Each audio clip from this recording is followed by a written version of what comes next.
I'd like to welcome you to this edition of the PRS Journal Club podcast with your hosts, Dr. Sammy, Sinno, Amanda Silva, and Sawh-Martinez. Enjoy. Welcome, everyone, to the March 2016 PRS Journal Club podcast. I'm Amanda Silva, fifth-year plastic surgery resident from the University of Chicago, and I'm joined by my fellow PRS resident ambassador, Sammy Sinno, a fifth-year plastic surgery resident from NYU, and Sawh-Martinez, a fifth-year plastic surgery resident from Yale. Today, we welcome our guest discussant, Dr. David Sawh. He's the Chief of Plastic Surgery at the University of Chicago and President of the American Society of Plastic Surgeons. We'll be discussing an article by Smith et al. Out of Long Island Jewish Hospital in New York entitled Prospective Analysis of Payment per Hour and Head and Neck Reconstruction, Fiscally Feasible or Futile. The reconstruction of complex head and neck defects requires technically proficient teams and specialized centers and has been demonstrated to provide financial benefit for hospitals. However, provider reimbursement has the potential to represent a financial loss for surgeons, leading to some surgeons opting to not perform these operations. So the authors assess the fiscal feasibility of head and neck reconstruction by evaluating physician reimbursement. They prospectively evaluated 50 head and neck reconstructions, 64% were free flaps, the remaining were pedicled flaps, and they determined the total care time by a summation of total operative time plus 15 minutes for each post-operative encounter within a 90-day global period. Physician reimbursement hourly rate was then determined by dividing the total physician reimbursement by the total care time. They compared this rate to a control group of patients undergoing carpal tunnel release. For head and neck reconstruction, the average provider revenue was $3,241, with a mean operative time of 10.6 hours and a mean length of stay of 15 days. Mean reimbursement per hour was $254. There was a significant difference in reimbursement depending on insurance type, with Medicaid reimbursing the least at $153, Medicare reimbursing $174, and commercial insurance reimbursing $367 an hour. There was also a significant difference in reimbursement depending on flap type, $179 for pedicled flaps versus $299 per hour for free flaps. For the control carpal tunnel release group, the average provider revenue was $785. The mean reimbursement per hour was not reported overall, but per insurance carrier, it was $357 for Medicaid, $372 for Medicare, and $918 for commercial. The authors state that according to this data, performing a carpal tunnel release on a Medicaid or Medicare insured patient is nearly equivalent in reimbursement per hour to performing a complex head and neck reconstruction on a commercially insured patient. So based on these results, the authors concluded that physician reimbursement is not commensurate with resources utilized for head and neck reconstruction. So Dr. Sawh, I'd love to hear your perspective on this paper given your business background. And any thoughts? Yeah, I think this is a really important paper to bring the decreasing physician reimbursement to the forefront of what we discuss.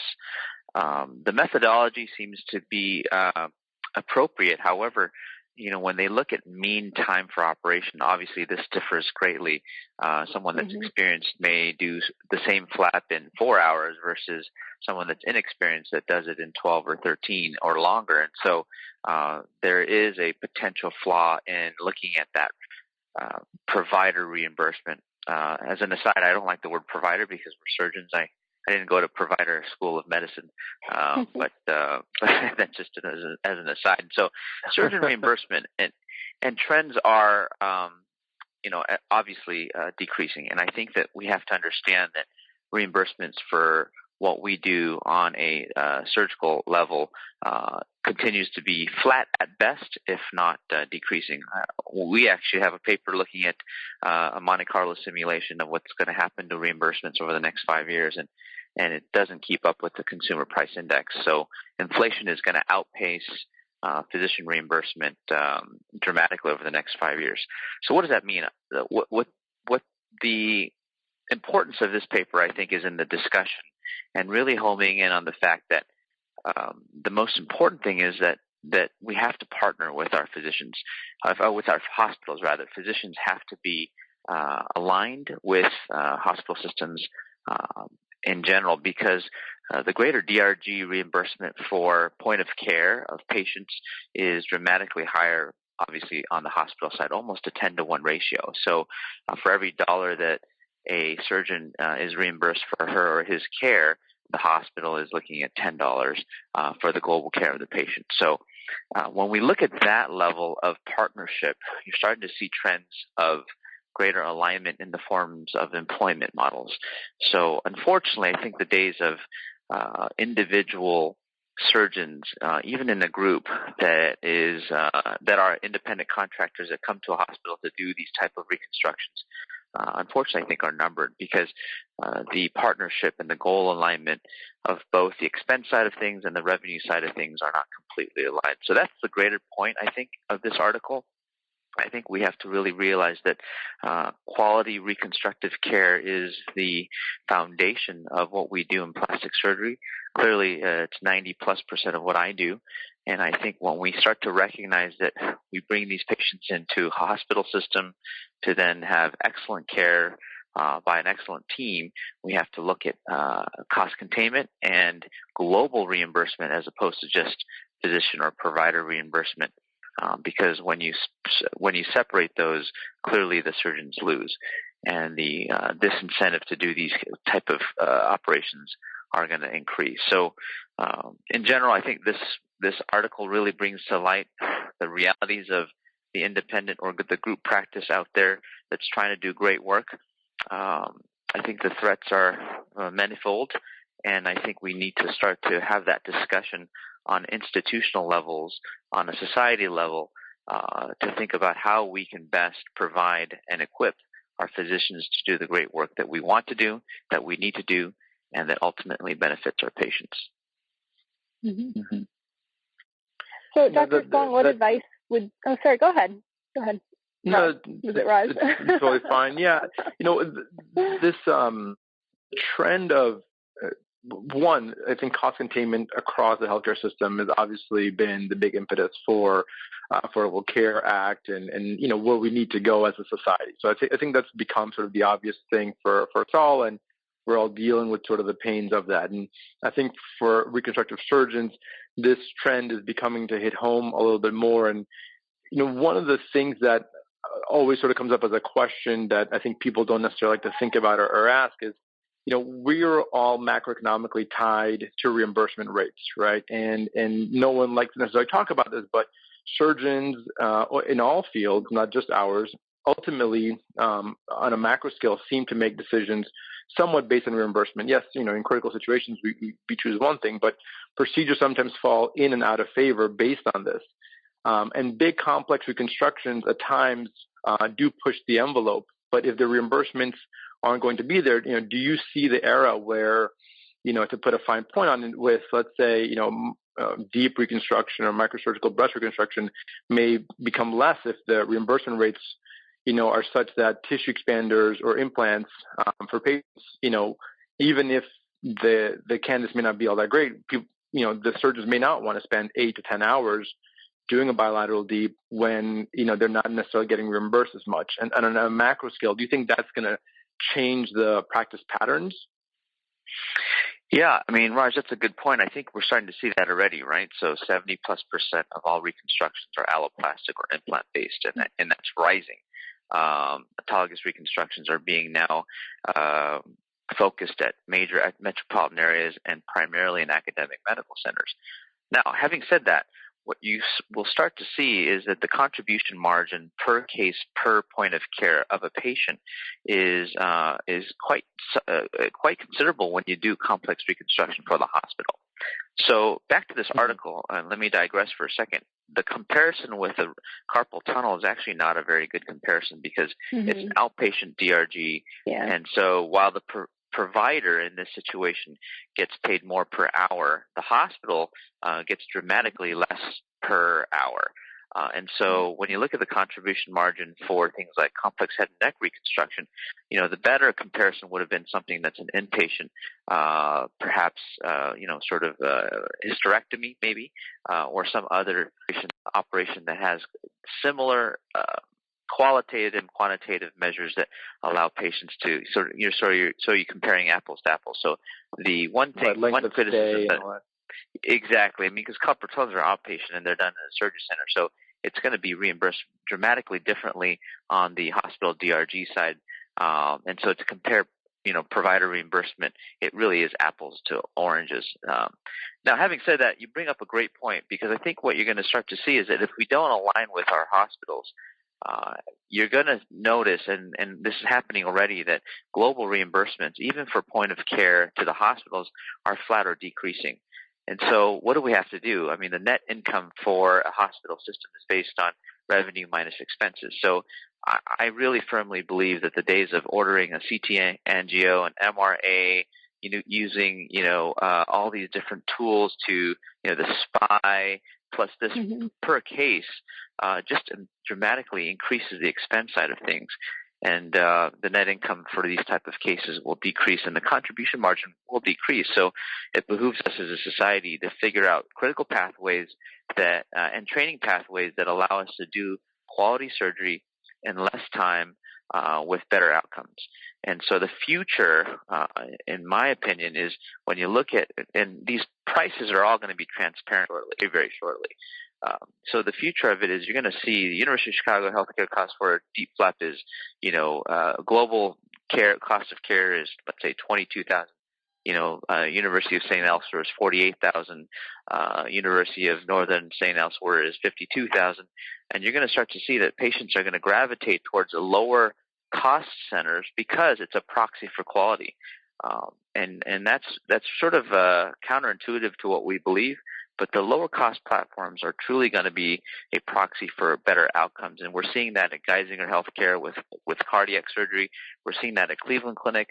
We're seeing that at Mayo with orthopedic care. So it really points to the fact that people that do a lot of it will do it faster, will do it safer, and will do it with less bells and whistles and get the patients out more quickly. So that is, I think, the global takeaway from this article. Have that discussion of better alignment with the hospital systems that you're working with. And once again, I think that unfortunately the days of the independent surgeon are under a massive threat.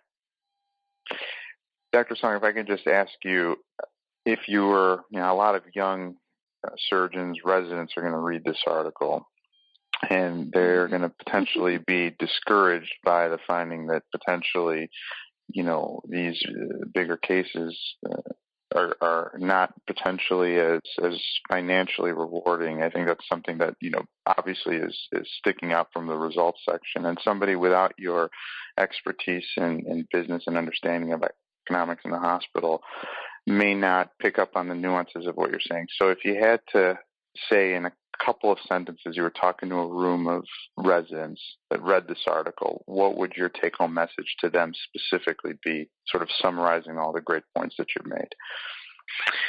Yeah, I wish I could do that in 2 sentences, but I'll try my best, Sammy. Because this is a really complex issue. I think that we have to understand that ultimately we have the best job in the world. This is an amazing field where we can, our colleagues take apart a face or a head and neck region or a breast, and we're able to build it back together in a very aesthetically pleasing, functionally, superior fashion. I mean, what other job has that? So ultimately, the money has to be there, but the passion for quality care is more important to sustain greater outcomes. What does that mean? I think for the younger generation, you have to recognize that it's not just about the money, it's about what you're passionate about and the kind of care that you're going to deliver.